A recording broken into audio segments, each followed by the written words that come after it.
we have to plan. The government has to plan on a on a bigger scale kung ano hong dapat gawin para hindi hong mangyari ulit ito. Kasi hindi natin malaman kung meron pa uli mangyayaring ganito eh. So, nag-propose kami dati ng National Hope Depot pero iniisip ko yung anliit ng sasakyan ko, ganito yung halaga ng gasolina ko. Ano pa yung iba? Ako nabibigatan. Ano pa yung iba? Yung iniisip ko is, iuuwi ko ba o ipapadala ko na lang? Pero ano pa yung mga kasamahan natin, yung mga OFWs? Ano pa yung mga mas nasa laylayan na, alam mo yun, na buti nga nagkalat yung mga, alam mo yung mga nagva-vlog na nagbibigay ng tulong sa mga tricycle driver kasi tumatambay sila sa mga gas stations. Tapos sila kusa ang nagpapa-full tank ng mga tricycle. Tapos yung mga tricycle driver nagugulat na lang kasi 80 pesos lang daw yung pera nila pero yung halaga ng full tank ay 1,000. Hanggang sa i-reveal ng tao yung sarili niya na hindi, okay na po yan, ganyan-ganyan. Tapos yung alam mong maluluha sila, malulungkot sila. I was meaning to offer, to dedicate the song na sana makawala tayo sa dilim na meron yung bansa ngayon, no? Pam, sorry, Speaking of gastos, no? No, Kagabi Kuya, merong Marlon, wait. Si Kuyang lang. Sorry. Just Okay, sige. tuloy-tuloy lang yung tungkol sa akin na sinabi ko. Yeah, kaya I have to say sorry to Pam, no, and Marlon at saka sa mga kababayan natin because this darkness, it's still starting, it's still beginning. The real darkness will be felt about a month, 2, 3, 4 months down the line. So brace yourselves, no, for months of darkness in this economy that we're in right now. Yes, Marlon. Yeah. Speaking of gastos, kagabi, may kaibigan ako. Nag-out of town sila ng pamilya. Kasi naka-schedule na to eh. Ito yung hindi na niya mai-cancel. Kasi nagpa-reserve na sila, nag-down na sila. Tapos nadaan sila ng drive-thru. Nag-drive-thru sila actually dinaan pa nga sa akin yung resibo. Nag-drive-thru sila sa Burger King. Pitong piraso sila, 7 katao. Yung 5 ron, adult, yung 2, kids. Ang drive-thru nila, ang order lang nila, 7 cheeseburger, siguro Whopper Junior to, and with French fries and iced tea.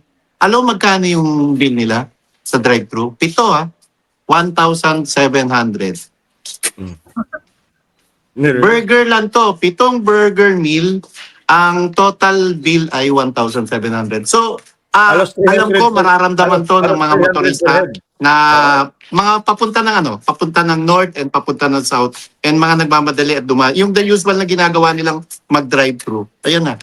Walang announcement, hindi nila alam, hindi na rin sila makapag-question kung tumaas ba. And basta nagulat sila sa 7 cheeseburger meal na order nila ay 1,700. Can we expect the usual exodus sa mga kalsada ngayon ng mga nasa Maynila pa uwi ng mga probinsya? I don't know if Marlon kasi nag-travel siya, no? Here naman sa Cebu. Hindi ako. May kaibigan ako, dumaan kagabi. Kapitbahay ko, tinatok ako, hindi niya matiis. Today kasi kamo nasa daan ka. Oo. Ayun. Ano bang nakikita mo? The usual ba na volume of sasakyan? Marami pa ring sasakyan, kasi maaga naman. Marami pa ring sasakyan. And ang tingin ko, ito nga yung mga naka-schedule na. Pero naniniwala ako na nabawasan. Na yung katulad ni Pam, nag-aalangan, umuwi ng probinsya nila. Kasi nga yung gagastusin.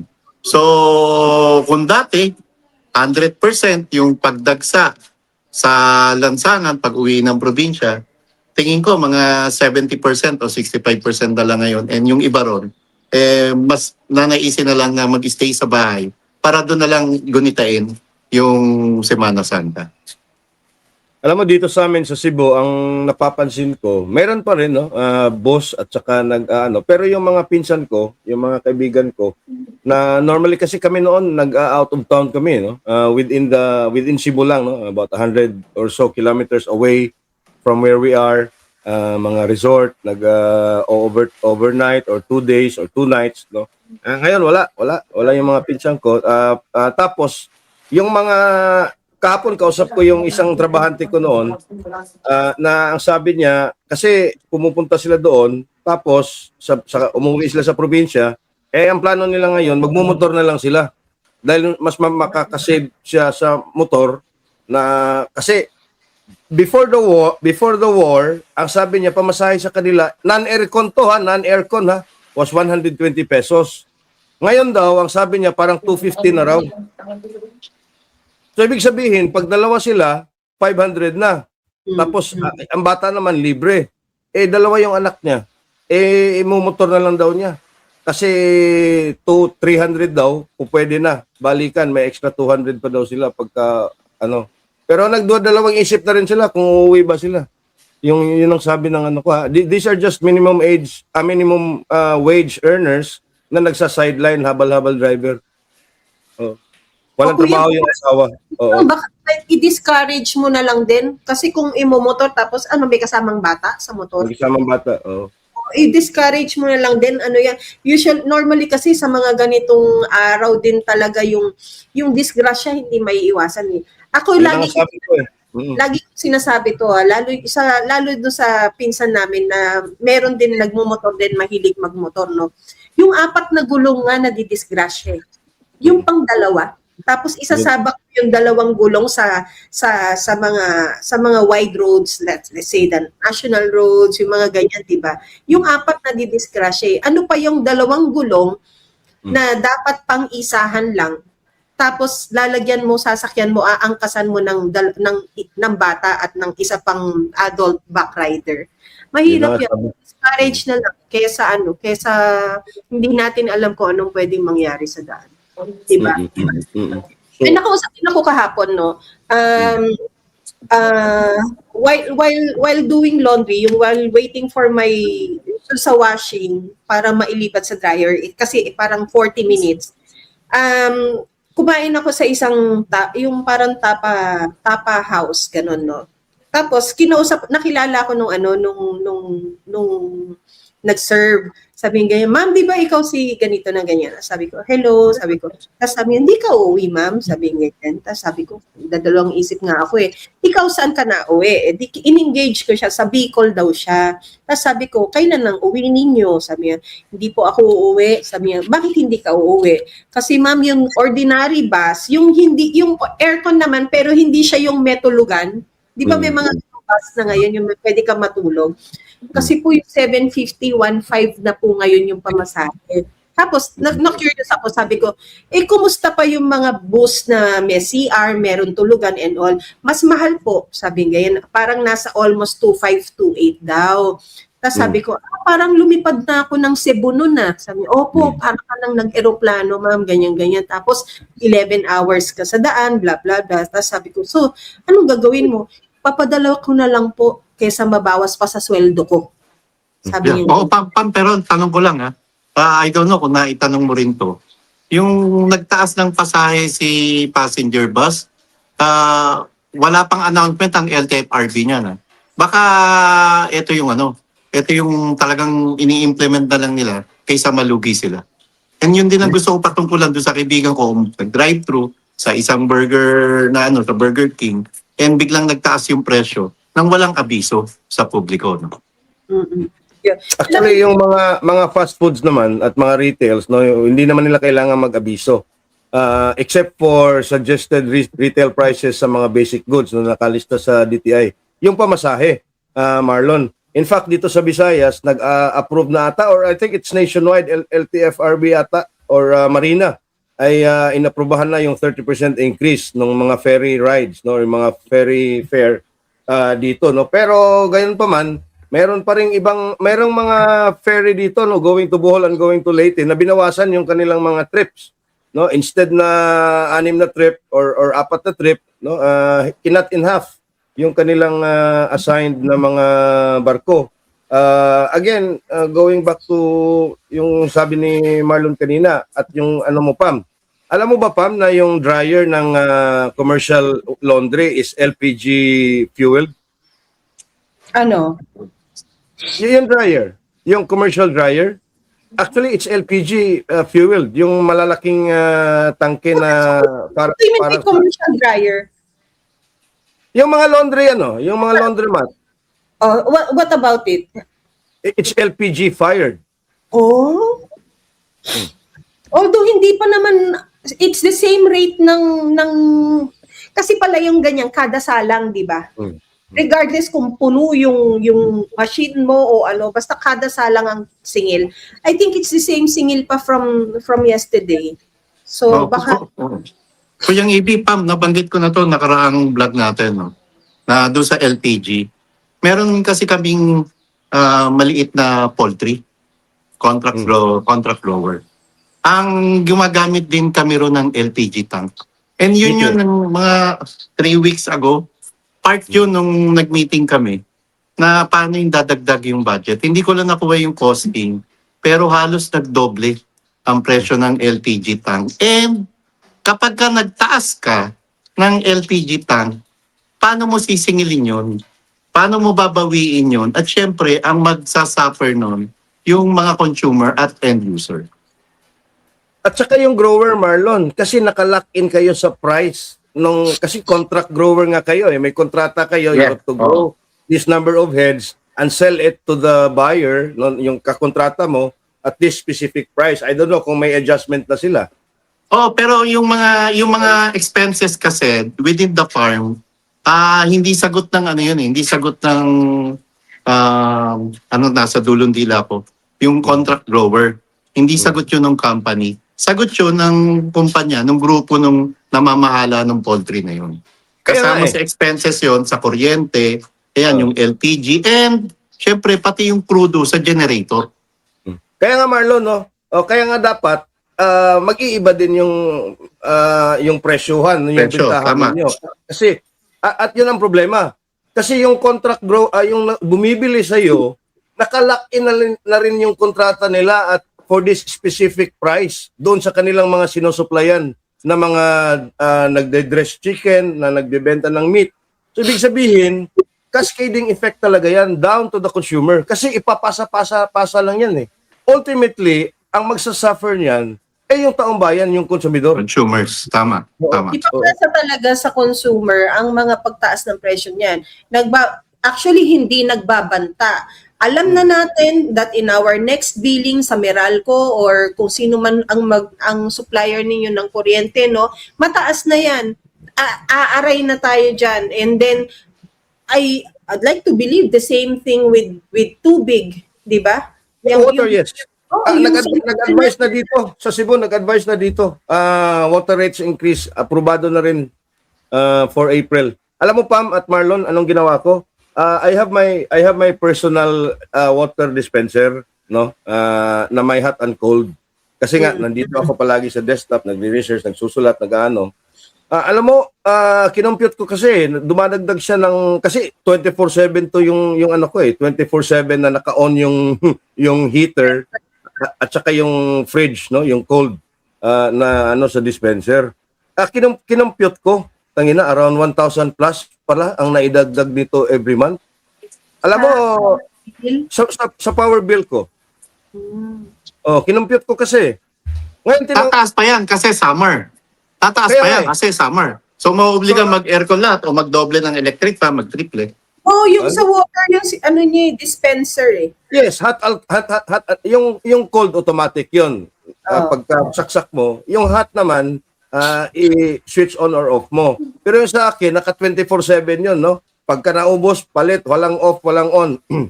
So ngayon, kinumpute ko kasi additional 1,000 plus sa monthly bill ko. Ginawa ko, magfo 4 days na, more than a week na ata. No? Hindi na ako tinanggal ko na. Nagtatakure ka na lang. Doon sa kabilang bahay. So, bibili na. Pinasa sa kapitbahay ang cost. Sino yung kapitbahay ni Kuyang Ibi? Yung ancestral house namin. Magkatabi. I have a separate house kasi doon sa ancestral house. Kuyang Marlon, alam mo, yung problema ko naman din sa water dispenser ko, yung dipindot na hot or cold. Hindi ko alam ko yung buksan yung hot. Mulong hiya. Alam mo, dahil hindi mo alam, kasalanan yan naggera sa gitnang silangan, Pam. Kasalanan ko ni Bongo. I said, hope you get better soon. May switch yan sa likod, Pam. Wait. Meron ba? Ang alam ko. Wait lang. Pero ingat ka rin, Pam, kasi may nakalagay ron, warning, nakakagat ng taka. Nakakagat ng taka. Kaya dapat magaling kang umilag, Pamela. So kaya ngayon, no, kami, halimbawa, kagabi, no, dumating na, nakabalik na sa bahay yung mga anak ko, lahat sila, no, kasi wala nang klase. Umuwi muna sila at iniwan yung kanilang apartment doon sa city. At yun, talagang magdadagdag pa kami ng electric fan kasi sinabi ko, wag na yung aircon. Electric fan na tayo. So ngayon, mamaya, aalis to. Dagdag ng electric fan. Grabe, no? Grabe. Oo. Nakakalungkot. And anyway, ano man, ako naniniwala ako, kuya, ngayon hindi pa masyadong iiyak ng gusto yung mga kababayan natin, pero after Holy Week, yung galit ng sambayan ng Pilipino, hindi na mapipigil yan. Alam mo, Ay, Kuyang Marlon, di ba we were worried about yung mga rates, yung increase ng mga fare and all, because we all know na yung mga ferries, nagiging option yan na maraming tao sa kanilang pagbabiyahe, lalo na kapag nagmahal yung ganito, nagmahal yung ganyan. Nakausap natin, meron tayong pasasampahin saglit, later, in a bit, no, they own a line of ferries, no, and we will get an update from him kung ano na ang rates nila ngayon. Wow. Tapos kung ano na ang ine-expect nilang buhos ng mga pasahero dahil meron tayong mga ganitong problema nga, no, yung ating mga pagdadalawang isip kung tayo ba'y uuwi pa o hindi. Tapos tanungin na rin natin other issues because itong taong to minsan na rin na nasama sa issues ng politics. Pwede tayong magtanong. Ito, update sa presyo. From my personal experience, di ba sinabi ko na yung corneto na ganun pa rin, 25 pesos, pero kalahati na lang yung cone, pati yung laman. Ito, Marlon, binili ko to, bumili ako nito 4 days ago, 120 pesos per a piece. No? Kahapon, nagpabili ako, 125 na sa 7-Eleven. Ito. Ano yan? Ano yan? 125? 125 na to ngayon. 125 pesos. 120 yan, 120 ito 4 days ago. Okay. Kahapon, Grabe, no? 125 na. Ang mahal na ng beer, no? Oh. Beer, ano ba, nagiging, is it something that you can't let go na nasa staple mo or nandun sa fridge mo? Alam mo, no judgment ha. But then, if there is something that you would like to sacrifice to be able to allocate the funds somewhere else, what would that be? alam mo yung ganyan, Pam, it's like a mistress na you wanted to let go but you can't. Wow.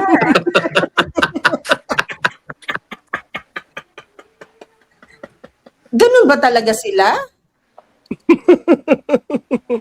Masarap sa feeling. Bahala kayo.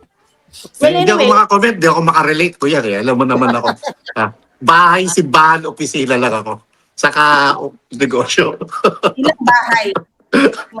Isa lang. Alam mo naman yan, isa lang. Let's go back to that song na I was intending to offer to our I wanted to start it with the prayer, no. Hindi sa pagiging plastic or anything, but it is also this morning na talagang naisip ko, uwi ko pa ba, ipapadala ko na lang. Although kagabi, I started already cleaning the house, tapos packing my things, kasi gusto ko yung pagbalik ko, wala akong kitang kalat, kundi yung kung pagod ako, hihilata na lang ulit. So, kaya naglinis ako. And then, okay ako. I was decided yesterday, na uwi ako kasi I also want to be able to buy kung ano yung mga kulang sa bahay. Kasi sabi ko, Mami, kailangan na natin talagang may uling dyan. Tapos humihirit sila na kahit isang ano lang, yung maliit lang na electric stove. Induction. Oo, so bibili kami. Option nga naman nila, no? Because yung pinaka-kalan kasi namin, ang gusto nilang ginagamit ba, yung nasa dirty kitchen, na ang akin is napakainit doon sa area na yon. Meron naman sa loob yung stove nga, yung oven stove. Kaya lang dahil nga disaksak, dahil nga nagwo-worry na naman. Gusto nila, nandun sila sa uling, nandun sila sa ganon. Sabi ko, sige, uuwi ako. Ngayong umaga pagising ko nga, sabi ko, shit, uuwi ko pa ba? Kasi ang mahal din eh. Kaya lang, syempre, wala rin kabayaran yung presensya na kailangan nila. There you Diba? go. Wala rin naman.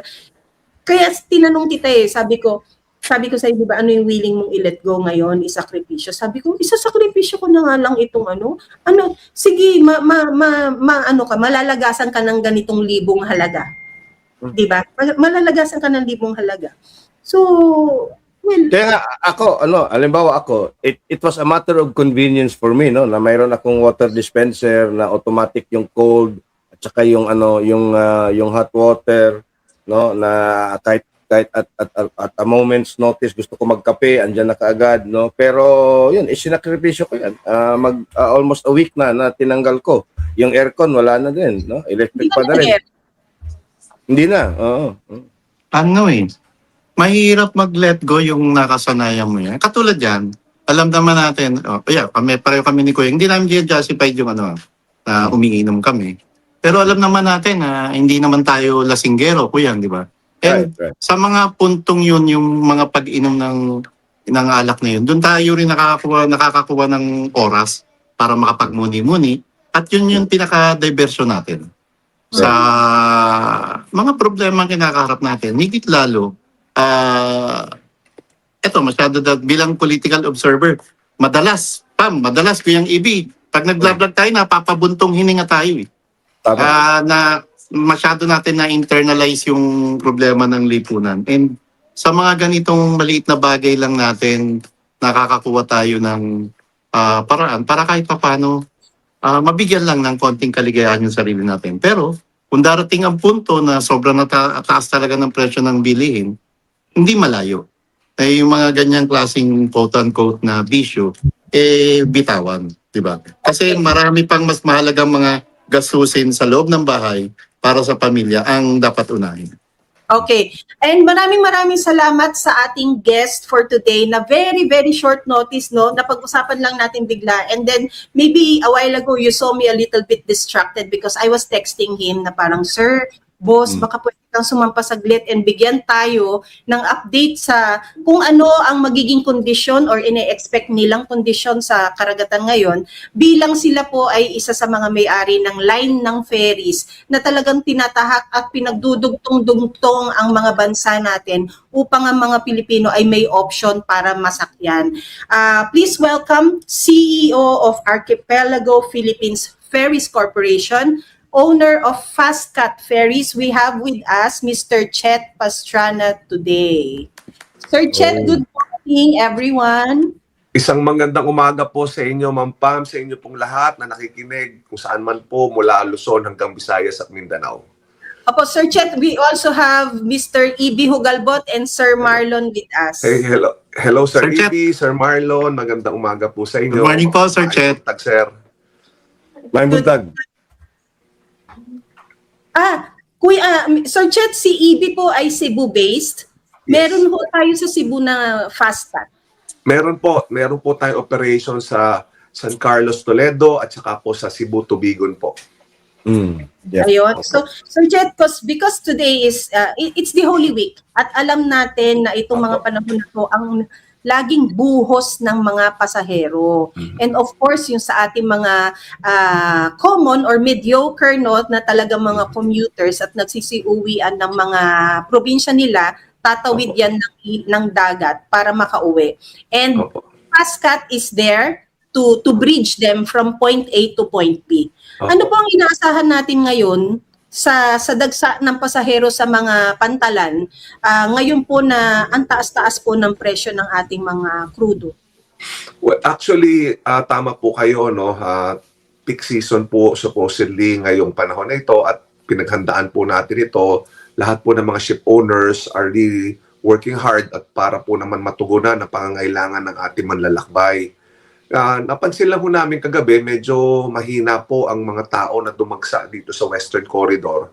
Bagamat ang kargamento tuloy-tuloy, marami hong mga pasahero po, pero naobserbahan ho namin hindi ho kasing dami ng as expected.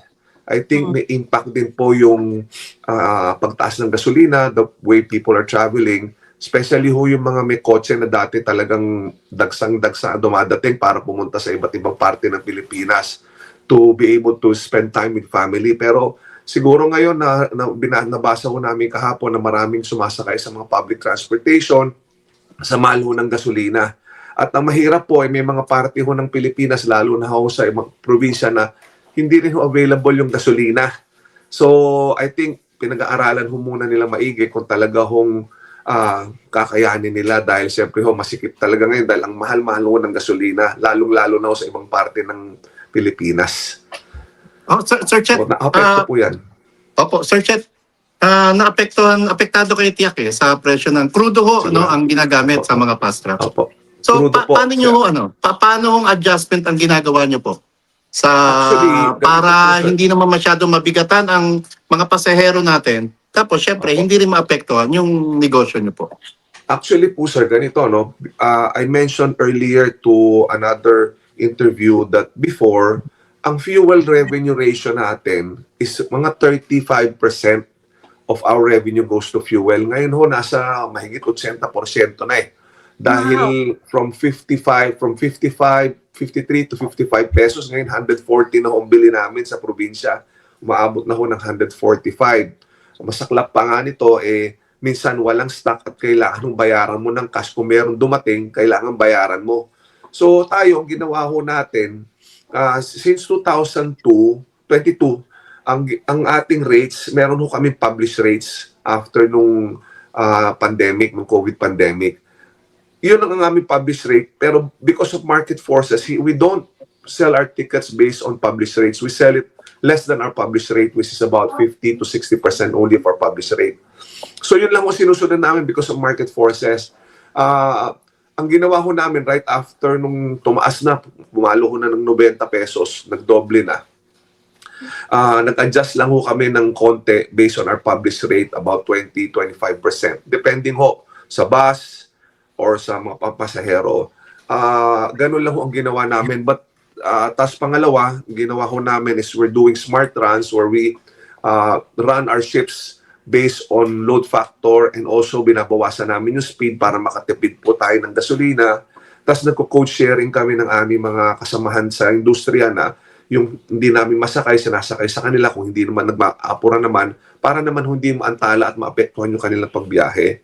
Ayan po mga ginawa namin mitigating factors para ho, solutions para naman ho makatulong at kasi crisis ho talaga. So yun ang ginawa namin para ho hindi ho masyadong maapektuhan yung ating negosyo at magtulungan na lang ho ating kapwa mga shipping companies. So talagang malaki yung impact sa atin kasi we don't know hanggang kailan po ito, saan naabutin ito. So ano lang, sabi ko nga ho, parati ako tinatanong, para sa serbisyo na lang sa bayan, panahon ng kailangan magtulungan. Hindi ho pwedeng hindi natin tulungan ng ating bansa.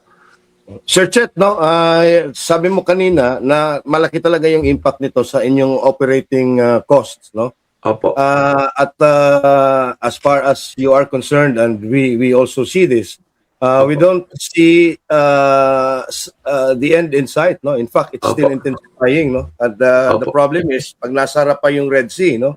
Oo nga po. Meron din ano doon, no?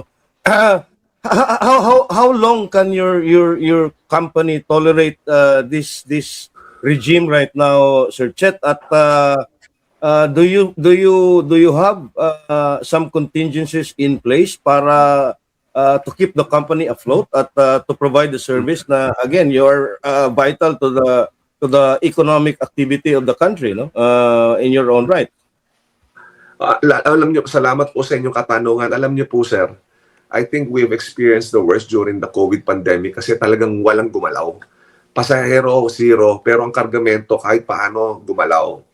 Ito naman ho, I think this is temporary, but kami ho hanggang kaya natin tugunan. In fact, we asked our bankers, we asked our partners, suppliers na konting tulungan lang muna sa panahon ng ganito dahil hindi naman siguro magtatagal ito.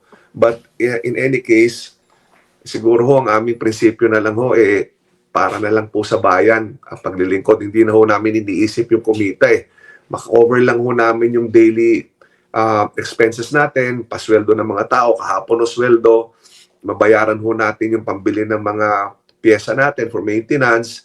Hindi na muna kami nag-iisip ng kita, sir. Talaga hong sa amin serbisyo publiko na muna.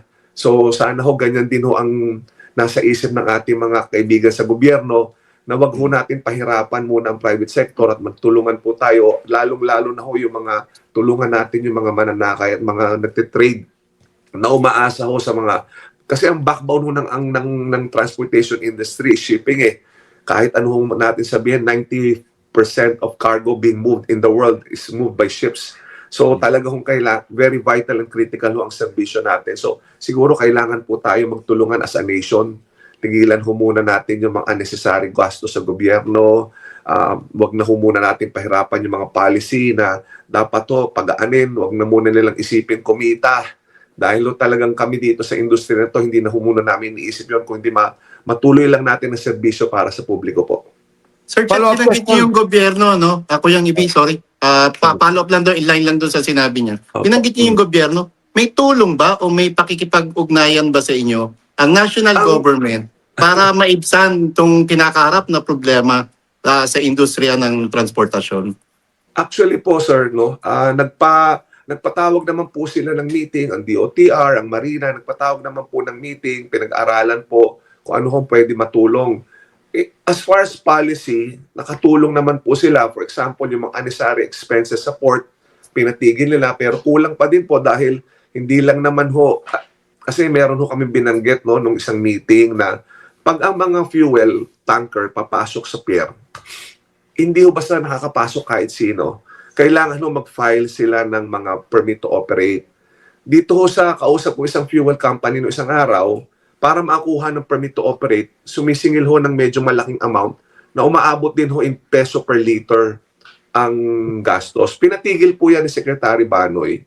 Tapos po ang Marina, naggawa sila ng policy that kung meron kang request ng fuel increase, pag-aaralan nila kung ano yung in 2 weeks to 3 weeks time, bibigyan kanila ng leeway to increase. So yesterday, nag-allow naman po sila ng 30% increase based on last month's request sa mga ibang shipping lines. So, tumutulong naman, pero yun nga, sabi ko nga po, hindi lang naman siguro yung ahensyang yun ang dapat tumulong. Kasi I asked a friend from Korea, paano nakaka-survive yung mga transport industry nyo? The government really is controlling and helping by pinipigilan nila yung sobrang pagtaas ng fuel because meron naman ho silang fuel reserve sa kanilang bansa. So, nakapaghanda naman ho sila. So, I think lesson learned dito sa pangyayaring ito, dapat magkaroon tayo ng medium-term plan na kung sakaling mangyari po ito, talagang dapat magtulungan tayo sa country na parang hindi ho ganitong sobrang laki at sobrang impact ng gasolina. Hindi ho natin napaghandaan. But tumutulong naman ho sila, pero policy lang. Wala hong subsidy, wala hong kahit ano. So kulang na kulang yung tulong mula sa national government. Siguro po, mas marami pa silang pwedeng magawa kung talaga hong seryoso tayong pababain yung cost of transportation. Mas marami Sir po Chit, siguro pwedeng gawin. Sir Chit, going back to what you were saying, no? Kasi policy, Sir, no? wala na hong sir, wala na hong sir, chat lang po. yung short term kasi ang nakikita natin dito, no, hindi lang sa transportasyon, no, pero lalong-lalo na sa transportasyon is yung short to medium term na tulungan ng gobyerno, again in matters of policy and in matters of supporting the industry.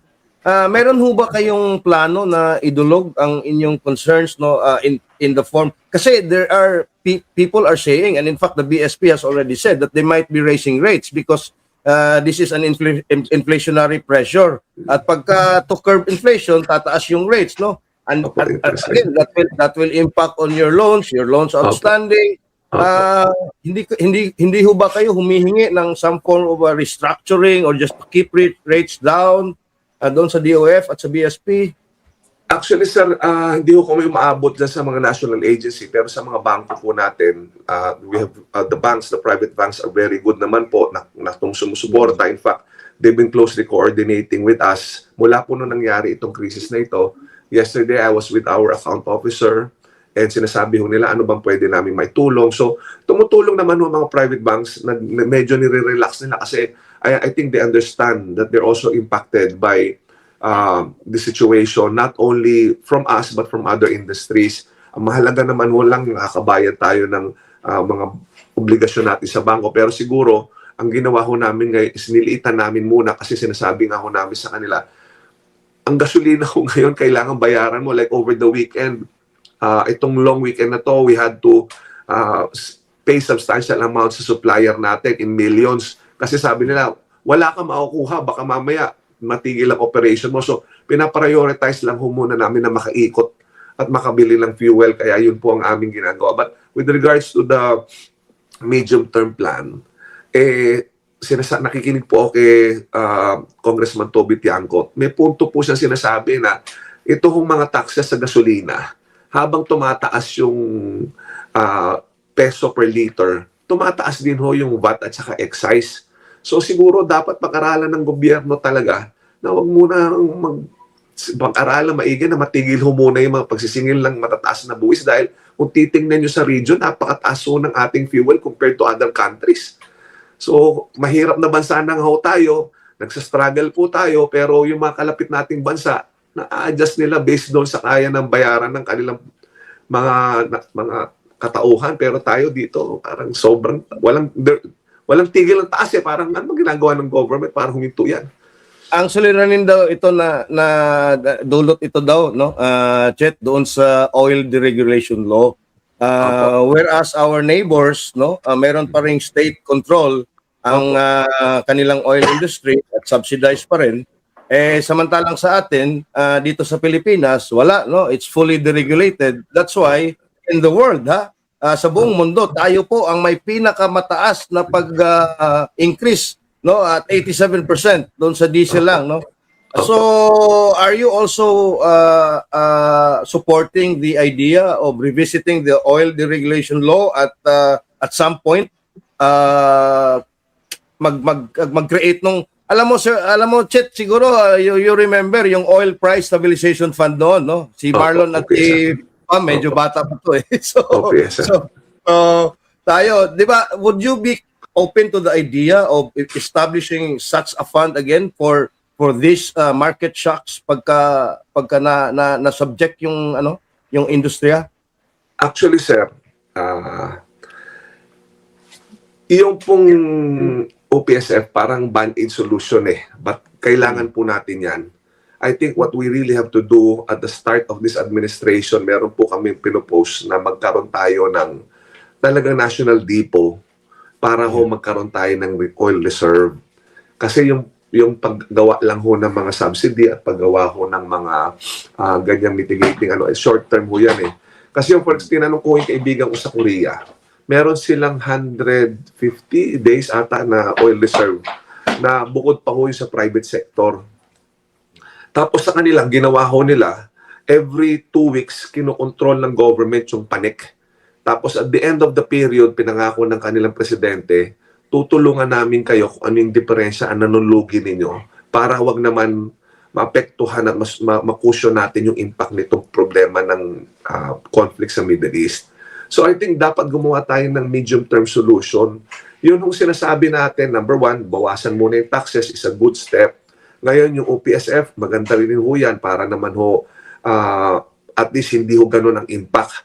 Kasi pwede ho talaga makatulong yun sa mga fuel company. Pero dapat ho siguro as a vital and critical industry as fuel, dapat po meron tayong gobyernong ganyan eh. Nung araw naman po, merong Philippine National Oil Company, Yeah. meron ho tayong ganyan na nakakatulong naman ho talaga to stabilize. Can you imagine ho kung yung National Oil Company, makakawala silang taxes, mababa yung taxes nila, mababa yung fuel nila, nakakatulong sana sa publiko. But we have to plan, the government has to plan on a bigger scale kung ano dapat gawin para hindi mangyari ulit ito. Kasi hindi natin malaman kung meron pa uli mangyayaring ganito eh. So, nag-propose kami dati ng National Hope Depot pero hindi ho napansin eh. At Sir Chet, yung mga ganitong klaseng panukala, I hope na naiparating na rin ninyo to sa mga stakeholders na katulad nyo sa gobyerno. Sir, nung panahon nun ni Miss Pam at saka nung naubutan, binigay ho kami paper sa mamumuno noon eh. Nandun ho yun eh. Hindi ko alam kung ano nangyari. Sir Chit, pwede ho bang humingi ng white paper ninyo na yon na sinubmit nyo doon sa admin? Pwede po. Meron pong programa na yun na binigay na. Ipadala ko kay Ma'am Pam yung pre-post namin na document na yon. Nakasama ho doon kung ano hong... Kasi we observed that the Philippines strategically is in the middle of Asia, in the middle of between the US and Europe. Sabi namin doon sa bakit ang Hong Kong, bakit po ang Singapore na wala naman mga masyadong resources, but there are big hubs of trade dahil yung infrastructure nila ayos na ayos. So medyo kailangan magkaroon tayo ng plano to become globally competitive, which includes not only just our cargo but also fuel. So sa Singapore po, in Hong Kong, may fuel depot po dyan na kami mga nasa shipping. Dyan ho kami, pag lumalabas kami ng bansa, dyan ho kami bumibili ng fuel dahil adequate ho ang kanilang fuel facility. Ang lalaki ho ng facility nila for fuel. Hindi naman ho sila nagpo-produce ng fuel, but they have that capability to absorb big ships so that they can reduce their cost and sell fuel at a much cheaper price. Bakit to kaya ayaw intindihin ng gobyerno yung mga panukalang ganito na magkaroon ng National Fuel Depot? Dahil ba wala silang makukurakot o dahil may maapektuhan ng mga oligarko? Tama ho kayo. Tsaka walang maleta siguro dun eh.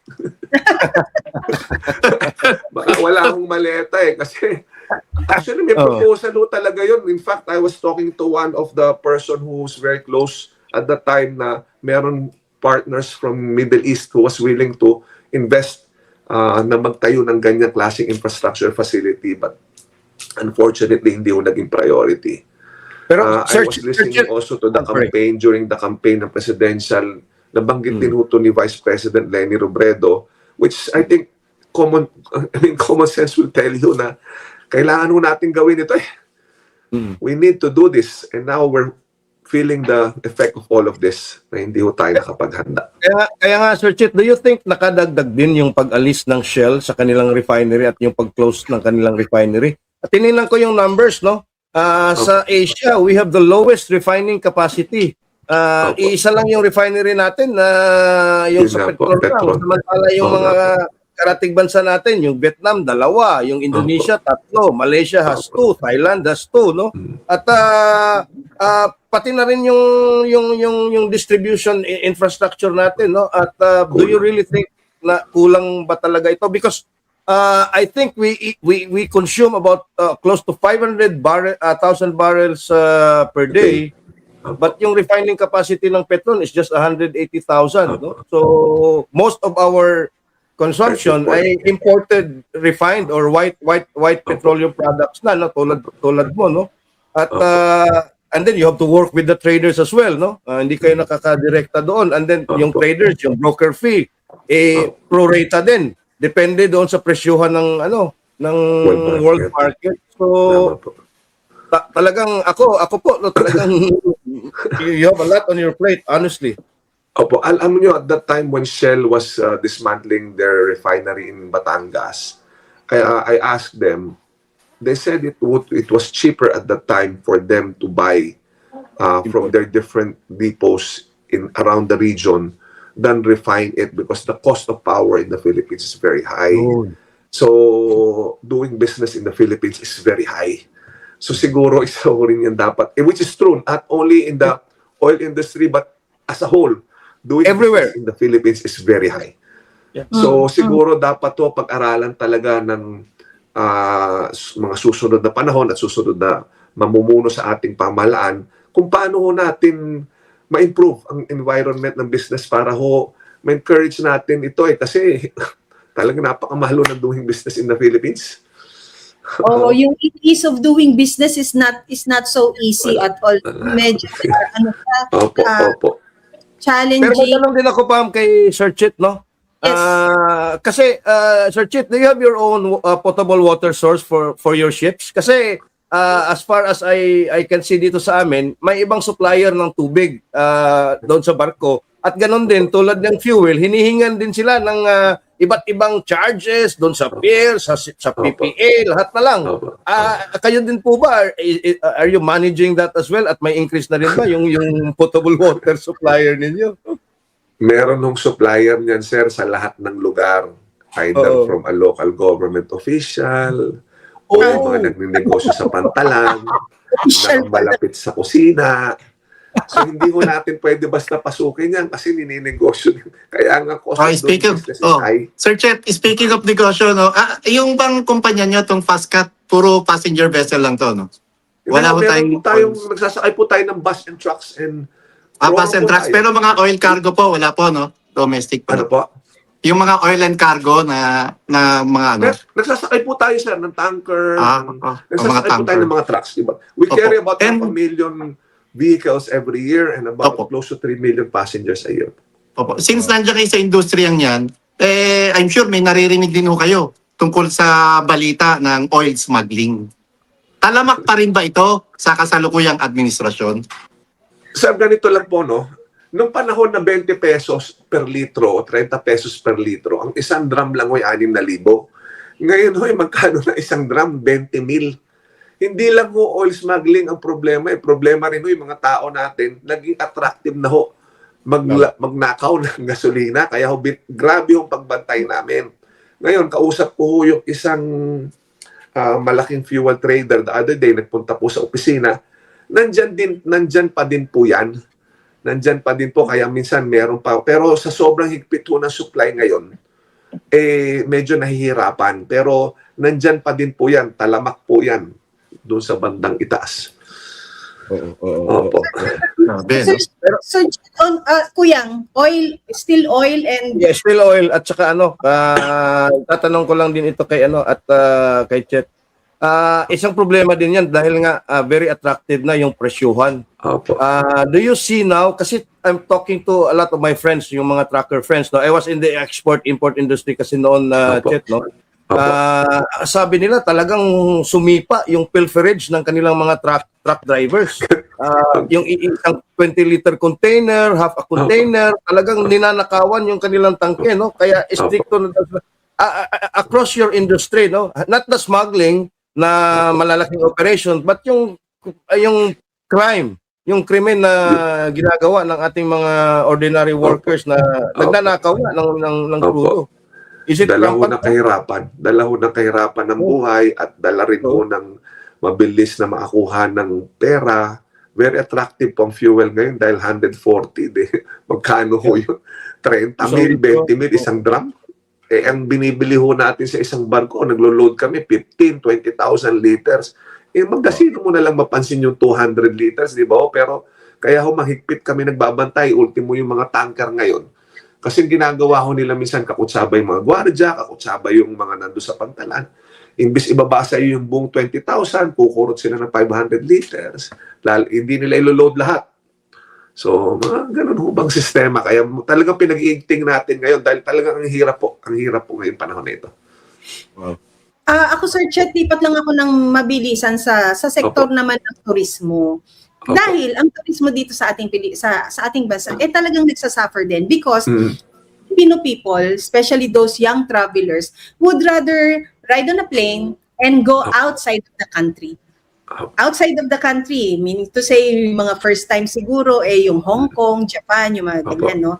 Vietnam. Not within the Philippines, Vietnam. Ano po ang kontribusyon ng sektor ng mga barko na meron kayo, no, yung parte na yan, pagdating sa paghahatid naman ng mga turismo within domestic? Is that Alam niyo something po, maging choice ng tao ang barko o sakyan? thank you, nila Ma'am Pam, no, for asking. In fact, meron tayong mga bisita from the States over the weekend. Sumasakay ng ferry natin between the islands. Ngayon po, I think, like I said, meron po akong mga tinatanong, may mga bisita po tayo from Japan, from Korea, and they're telling me that tourism in the Philippines is also very expensive as compared to our Asian neighbors like Vietnam. Yung mga golfers, meron ng group of golfers na pupunta sa Vietnam, they said it's cheaper to go there with hotel, playing golf, food, and everything compared to dito sa atin sa Pilipinas. Ang contribution ho natin sa transport sector dito sa atin sa domestic shipping is to provide a better form of transportation and safer para ho sa mga turista natin kasi talagang nagkaroon ng stigma, ilang beses na ho tayong may nalubugan na bangka. Kasi pag may nalubog na isang bangka or na marine vessel, whether it's a big ferry vessel or small, pag nag-news po yan sa ibang bansa, sasabihin ng ferry sinks. So, nakaka-apekto sa atin yan. Kamakailan nagkaroon ng problema doon sa Coronel Nido na may lumubog, na-rescue naman po yung mga foreigner.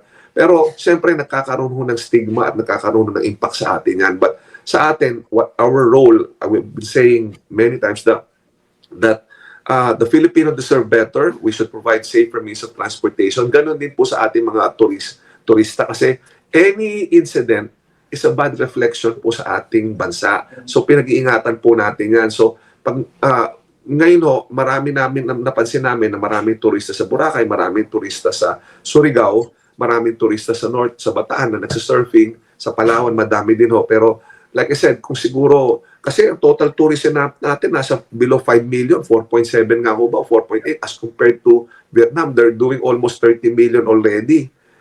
Ang Thailand, ang kano 40 million. Nilampasan na tayo. Malayo ho natin. So, Churchet, nilampasan na tayo ng Cambodia. Ayun nga po So, can you imagine yung tourism spending? So, sana lang ho improvein ho natin yan. Kasi maganda ho Pilipinas. Andyan naman ho yung mga shipping companies na nag-modernize. Talaga makakarating naman ho sila sa iba't ibang parte ng Pilipinas na safe at maganda naman ho accommodation. So, hindi lang ho kaya ng private sector mag-isa. Kailangan ho din ng tulong ng gobyerno pagdating sa turismo. Kasi talaga hong yung kailangan condition, natin magtulungan. yung condition po ng ating mga pantalan, di bo, Opo. since meron tayong mga pasaherong turista, no, sabihin na natin mga Opo. foreigners, meron tayong mga yung condition ng ating pantalan, kaaya-aya po ba ito sa mga taong nagta-travel din para makapunta sa ibang parte ng ating bansa? Actually, ma'am, kung pupunta ka sa ibang bansa, like Vietnam, comparable naman yung mga ports natin na kumpleto sa facility.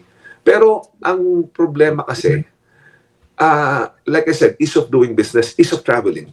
Sa ibang bansa, punta ka lang kagaya na. Recently, we went to the East Coast. Meron kami na-attend ng graduation last year. Punta ka sa pier, dalhin mo yung kotse mo, antayin ka lang doon, pagdating ng barko, pasok ka. Dito sa Pilipinas, ang daming gate mong dadaanan, bababa ka sa terminal, babayad ka. Ngayon, meron na naman dinagdag na additional na requirement. So, yung ease of traveling and cost of traveling nadadagdagan dahil ho dyan. Tapos, hindi lang naman ho kasi pantalan ng problema, marami ho di ba? So, pati yung, halimbawa, magta-travel ka sa ibang bansa, pag sinabi mong 600 kilometers, in 6 hours nandun ka na. Dito, pag 600 kilometers, 12 hours bago ka makadating, doble. Dahil sa sama ng infrastructure. So, how to encourage people to travel if that's the situation? There are areas na kumpleto infrastructure, you can go down. Pag pumunta ka sa ibang bansa, ma-fix mo yung schedule mo, ma-determine mo yung arrival mo kasi may predictability Dito, hindi ho ganun So, we presented also an integration, tinatawag ho na, merong programa ang DPWH niya na integration of all the agencies including planning of food, tourism. Napag-usapan ho namin yan noong umpisa pero hindi rin ho nasunod dahil siguro walang maleta na i-integrate na lang ho yung plano ng infrastructure so that we can address all of this to encourage na magkaroon na mas madaling paglalakbay sa Pilipinas. But Unfortunately, hindi rin ho nangyari. But kung sa facilities, competitive tayo. But sa dami lang ho ng kailangan gawin at proseso para makadagdag sa pagpahirap at makadagdag doon sa gastos, siguro dapat pag-aralang maigi. Kasi yun naman ang unang mandate to reduce the transportation cost and help the Filipino people go from point to point in other parts of the country. Sir Chet, paano mo maikukumpara yung previous administration, yung Duterte administration, kumpara sa kasalukuyang Marcos administration? Actually, let's go further back. Nung panahon ni President Gloria Macapagal Arroyo, I think she understood that maritime plays a very important role in the economy of the Philippines, being an archipelagic country. Ngayon, sinustain ho yun ni President Pinoy. Nung panahon din ho ni President Duterte, ganun din po. So, sana lang ho, kasi ang dami naman ho programa, all the plans are in place Sana na tuloy-tuloy lang po na ang policy sana natin, regardless of who is in the office, ituloy lang po. Kasi ang nangyayari, may mga pulisiya tayo na depende kung may sino nakaupo, nagbabago-bago. So, President Arroyo pushed for modernization, for development of the maritime industry.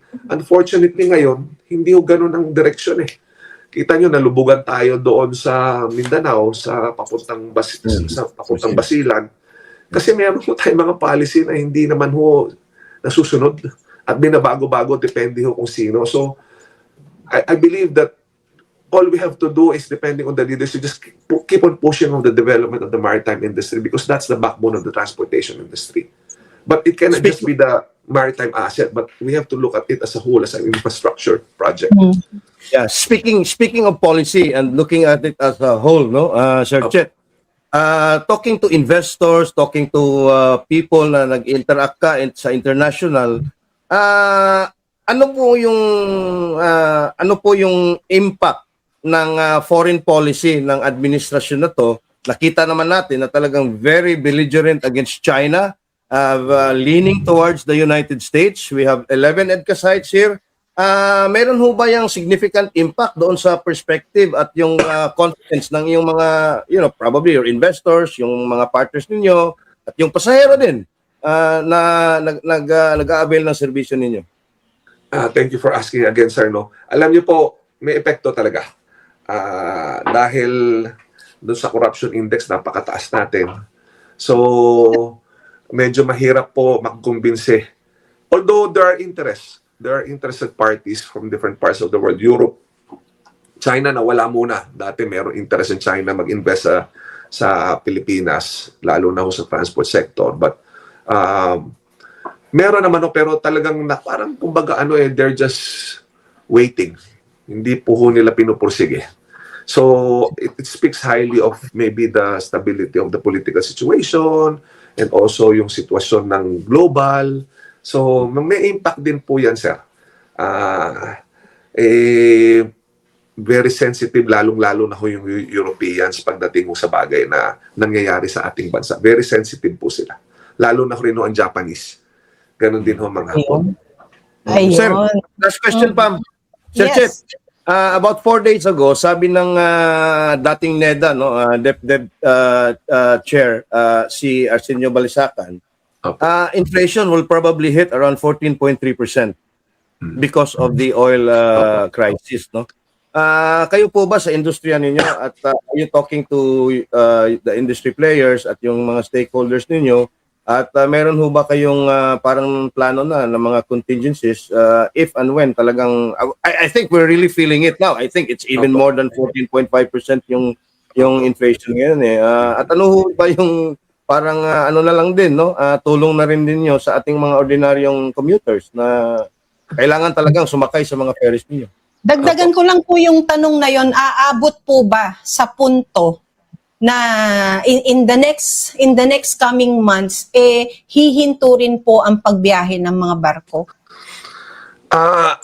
Thank you, Ms. Pam. Thank you, sir. No? Ang ganito, pagdating ho doon sa sinasabi yung how are we addressing this problem on inflation and pricing cost of all the inputs caused by this Middle East conflict. Sa amin po, hanggang kaya natin. We have responsibility to the riding public. We have responsibility to our employees.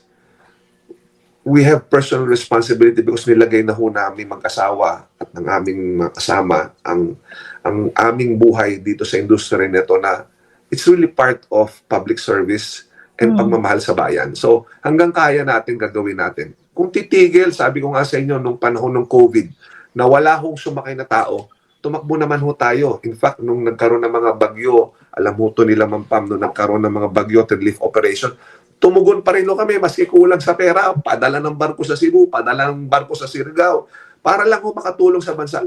Hanggang kaya ho namin tutulong tayo. Hindi na ho muna pinag-uusapan ngayon ng profit, pinag-uusapan lang ho dito para magtuloy-tuloy ang operation. So, sa tulong naman ho ng mga bangko at sa tulong ng mga suppliers, kaya naman ho magawa kasi we've seen the worst during the pandemic. Ngayon, ito, hindi ko alam kung hanggang saan naabutin to, but kung titigil, pinagdadasal namin na hindi naman ho sana tumigil. Pero nag-order na ako ng malalaking sagwan. Hindi, joke on.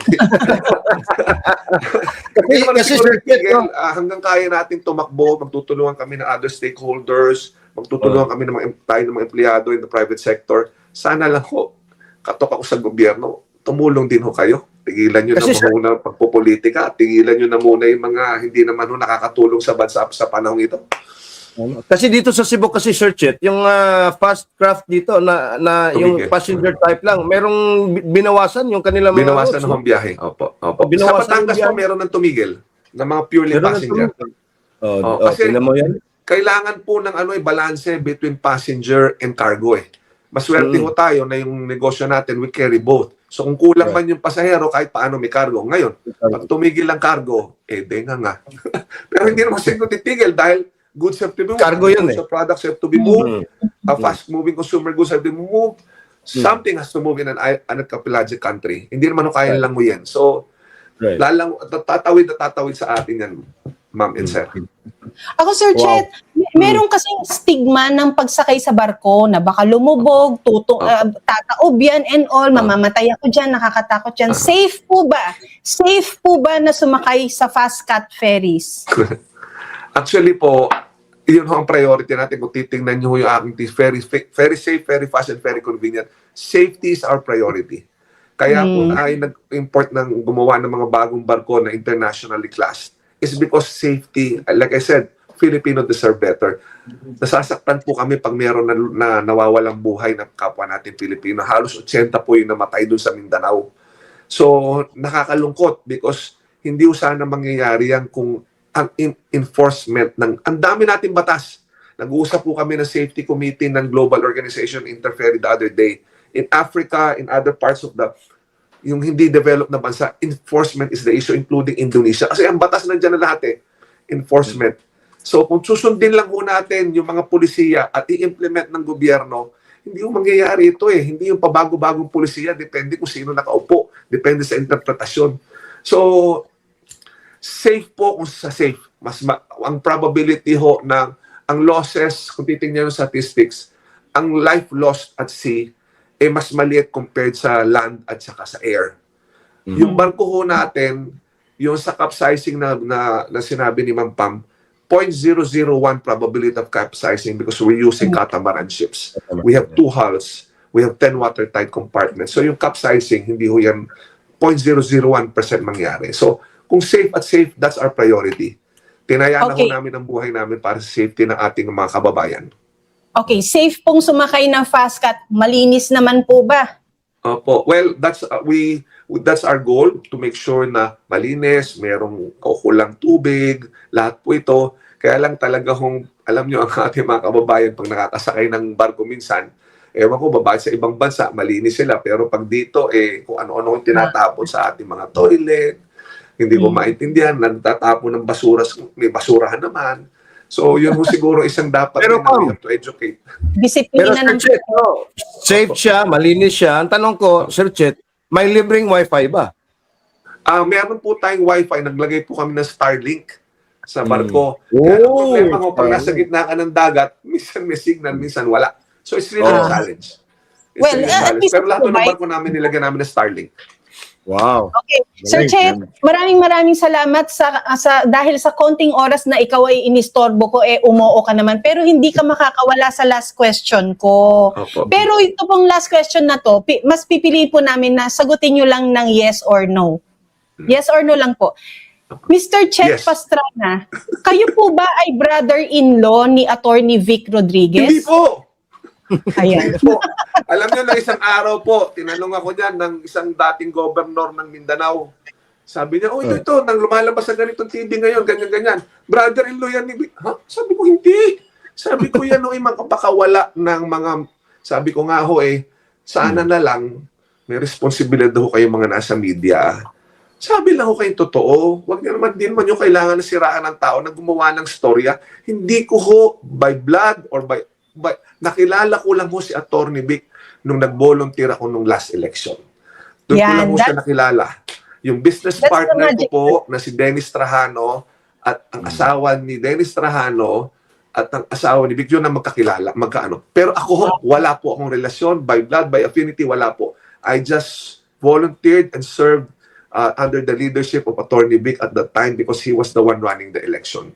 He was the one commanding and telling us what to do, where to go, and who to talk to. But wala po akong relasyon kay Attorney Vic. Akala ko tatanungin mo sa akin, love life, kaya nag-guess ako kagad. Hindi, pero Sir Chet ha, magkasimpogi po kayo ni Attorney Vic Rodriguez. Naku, Yun. hindi ho, malayo ho yun. Yun. Malayo yun. But anyway, congratulations po sa inyong programa. Nakikinig Maraming po ko sa salamat, inyo. Sir And I think yung maganda ho ay nagsasabi ng totoo. Napakalaga ho ng truth at ng integrity. Kasi marami ho ngayon na nababayaran hindi ko ho maintindihan. Magsabi na lang ng totoo at kagaya ho ninyo, may integridad, nagsasabi ng totoo, nagsasabi ng tapat at talagang serbisyo publiko. Yan po ang masasabi ko sa inyong tatlo. Uy. Everyone, Sir Kaya, Chet. kaya dahil dyan, Pam at Marlon, sasabihin ko ito kay Sir Chet Pastrana, no, thank you very much. thank you very much. You're very welcome. You're very welcome. Anytime po, Ma'am Pam. Kahit to nasan party ako ng Pilipinas, tawagan mo lang ako.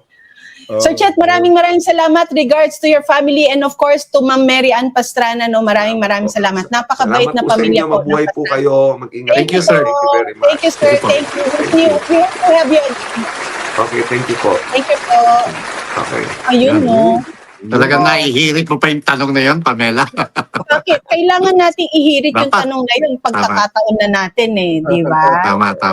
Galing. So, yun. Galing. Tapos, di ba, ayan, nakita natin sa sector, sa maritime sector and things, ang laki ng contribution nila sa ekonomiya ng ating bansa, ang laki ng tulong nila. You heard the magic word, he volunteered.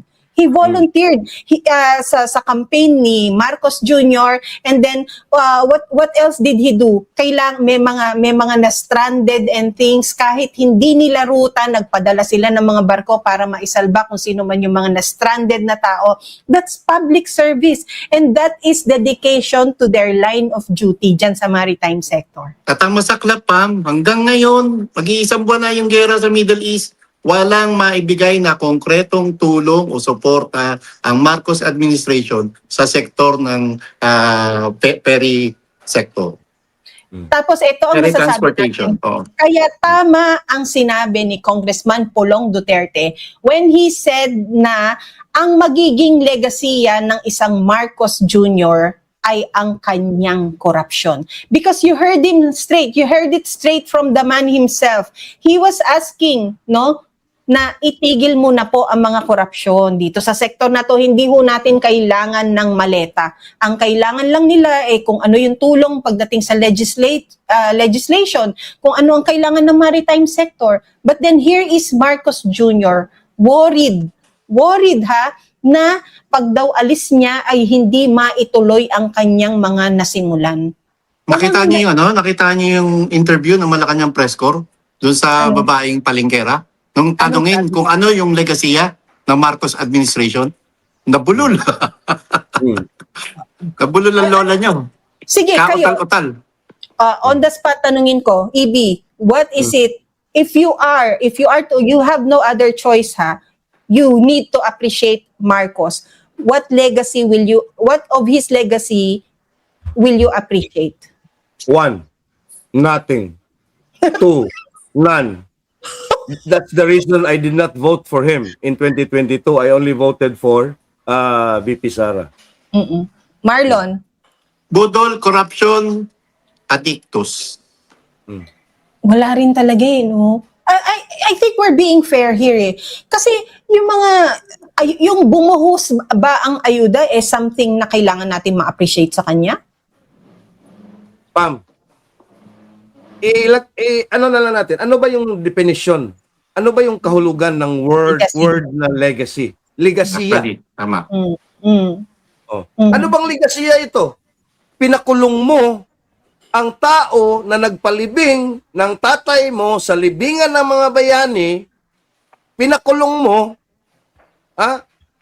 ano bang ang nagtutumulong sa iyo para maihalal ka to reclaim sana the lost glory of your family name, kahit ano pang gawin, kahit ilang tulay, ilang kilometrong kalsada o kahit maghuhubad siya at magtatumbling-tumbling siya, hindi mababayaran ng kahit anumang legasiya o anumang proyekto. Ang ginawa niya to the most loved and the most popular president in the history of this country. And what they're doing to the daughter as well. Yung dalawa lang na yan. It's never enough na kahit 100 kilometers of rails will never redeem him from that egregious sin that he has committed to the Filipino people. Yun. I didn't mean naman na magalit ka sa tanong ko, no? But then, of course, Miyerkules Santo na Miyerkules Santo ko yan. oo, pero nakakagalit kasi talaga. Nakakagalit talaga, no? At ako sa inyo, sa lahat sa mga nanonood, maraming salamat. That was on the spot and that was very accommodating and kind of Mr. Pastrana to say yes to a quick interview like this, no? No Masasabi sugarcoating. I was also very impressed, Kuyang, ha, yung knowledge mo ng sa industriyang yan talagang napakalawak naman sadya. Sadya kang matalino, sadya kang asset at Guwapo. wag na. Guwapo. Hindi na kita eh.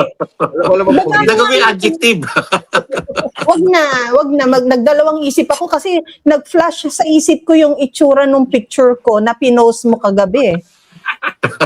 Yung nasa Davao tayo. Baka pwede mo na i-take down ang pogi-pogi mo, my friend. Si Marlon doon natulala. Si Marlon nagtataka rin, parang sabi, ano problema ni Pam? Ganun ka sa likod ko eh. Hindi ko nakita nakuhanan ni AB. Anong iyong mga plano, Marlon, sa mahal na araw na to? Wala, pahinga lang, Pam. Pahinga. Pahinga? May live pa tayo bukas? May nagtatanong. Oo nga eh. Let's talk about it. Yeah, I think we can. Yeah. Thursday. Pwede pa. And Kuyang, your plans with your family? Spend it here. Andyan yung mga Tres Marias ko. Ayan, tulog pa. They're cooking something. Probably by lunch. Tsaka binignit tomorrow. Na walang carrots. Walang carrots pala, sabi ng nanay ko. Kuyang, nagamit na ba ng Tres Marias mo yung Kuyang? Yung May Scent Parfum? Nagpapasalamat sila at napakaganda ng amoy daw na palang... kasi pag kahapon ginamit nila eh. Talagang Matagal yung amoy. Ang fresh ng amoy, no? Parang, well, there's a bit of citrus, Pam, but there's also a bit of, anong tawag dyan? Yung bang parang fresh blooming, parang spring, yung bang May... Powdery. Kasi dito sa amin, malapit kami sa dagat eh.